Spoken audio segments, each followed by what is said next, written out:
A body turned into a battleground. Before the cage, before the name they twisted into mockery, before the lights, the crowds, the coins, there was a land. There was a girl born free in spirit, long before freedom was denied by law.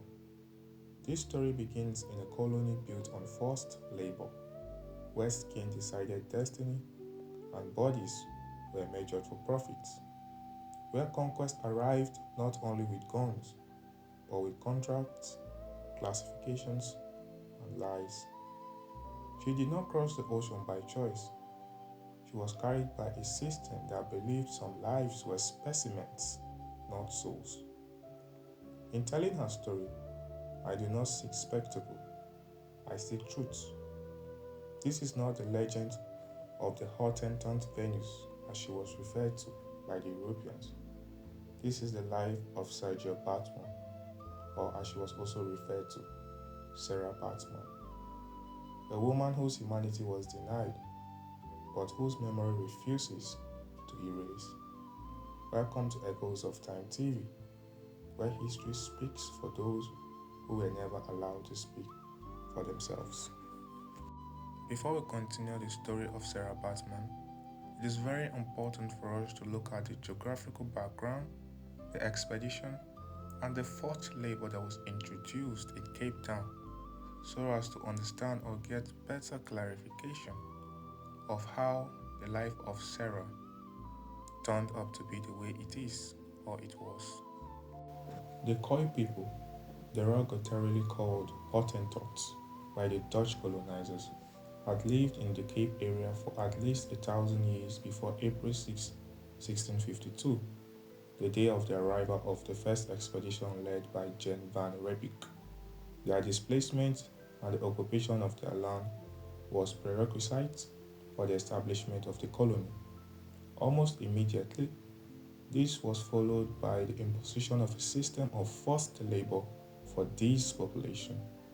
Although an official decree of 1654 prohibited the enslavement of the original inhabitants of the Cape, which are the Khoikhoi.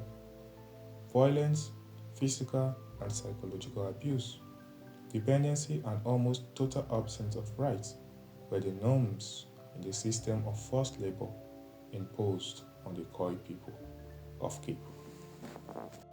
Those coerced into the system were captured as children by groups of settlers, reduced to servitude, subjected to a pattern of debt and financial dependency, and permanently held on the land of their employers. Although the Khoi could not be legally bought and sold as claimed by the Europeans, they were legally bought and sold on a practical level and were even subjected to worse living conditions than actual slaves. In the urban context of the colony, the Khoi people occupied the bottom of the social ladder in demographic, social, and economic terms, while in rural areas, the punishment for disobedience or failure to perform tax rivaled those received by people legally defined as slaves. Although not legally codified in this way, in practice, slaves in the Cape Colony were black-skinned and free persons were white-skinned.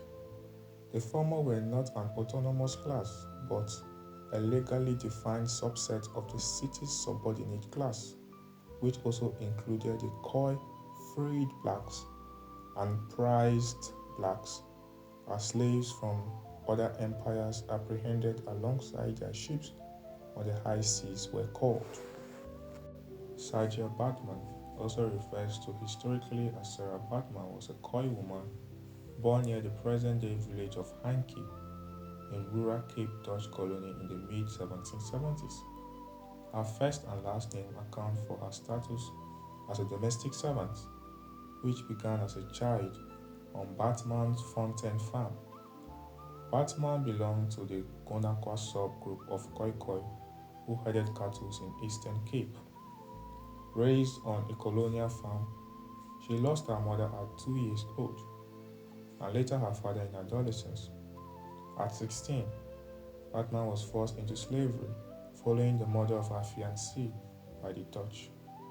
Around 1797, she was sold to merchant Peter Caesar and relocated to Cape Town as a domestic servant. She was renamed Satjer by the Dutch masters. She performed domestic duties until Hendrik Caesar, the merchant's brother, began to capitalize on Europeans' curiosity about coy women's bodies by exhibiting Baartman in exchange for money. Between 1808 and 1809, Alexander Dunlop, although some people wrongly cite him as William Dunlop, a British crown physician then in control of the area, examines Baartman and discussed with Caesar the possibility of sending her to Britain to be exploited as a public spectacle. On October 29, 1810, although she could not read, 21-year-old Sergio Baartman supposedly signed a contract with Alexander Dunlop, a physician who was a friend of the Caesar brothers. This contract required her to travel with the Caesar brothers and Dunlop to England and Ireland, where she would work as a domestic servant, since technically slavery had been abolished in Great Britain at that time. Additionally, she would be exhibited for entertainment purposes.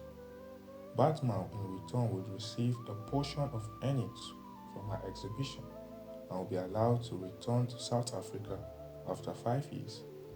However, the contract was forced on all details, and her enslavement continued for the remainder of her life.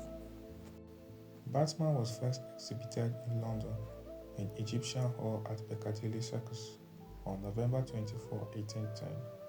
In England, curious audiences paid money to see Baartman stripped half naked and marveled at her large buttocks and skin coloring.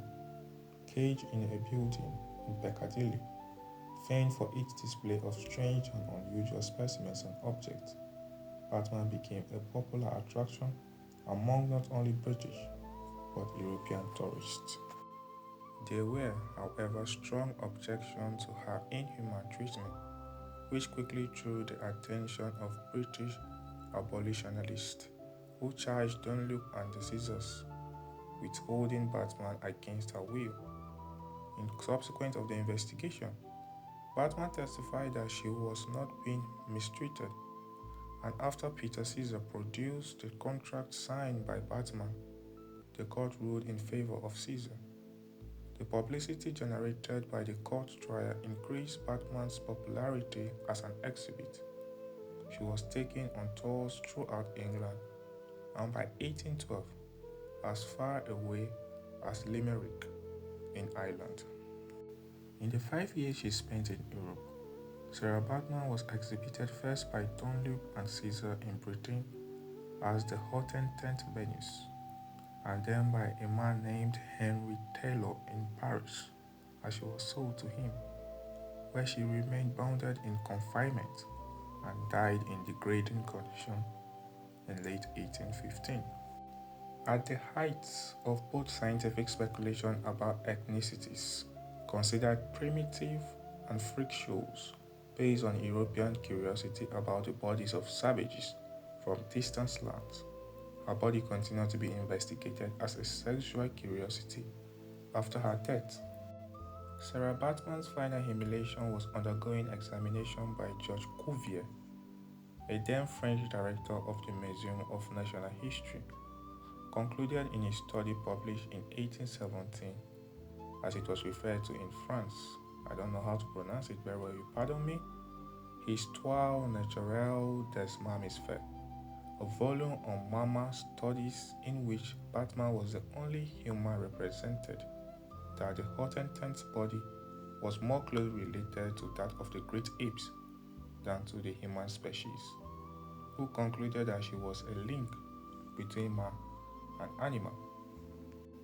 Also, following Sarah Baartman's death in Paris on December 29, 1815, at the age of 26, for unknown reasons, even after her death, many of her body parts will go on display at the museum in France known as Museum de l'Homme, in English, Museum of Man, that it was located in Paris. Cuvier also dissected her corpse, removed her skeleton, and placed her brain and genital, as it was referred in France, genitalia in formalin, for both study and display. The Musée de l'Homme in Paris displayed her remains intermittently until 1985. In 1994, the first South African democratically elected president, Nelson Mandela, formally requested that Baartman's remains be returned to South Africa. On March 6, 2002, her remains were returned and buried at Hankie in the Eastern Cape province. Because of the atrocities suffered during her lifetime and post-mortem, which have made Sarah Baartman a symbol of the struggle against racism, colonialism, and gender-based violence in South Africa and across the continent, her image as the Hottentot Venus also possesses an important legacy. The varied and enduring iconography of her body as the Hottentot Venus, reproduced by European artists and scientists, functioned for centuries as a visual and symbolic legacy that form parts of history.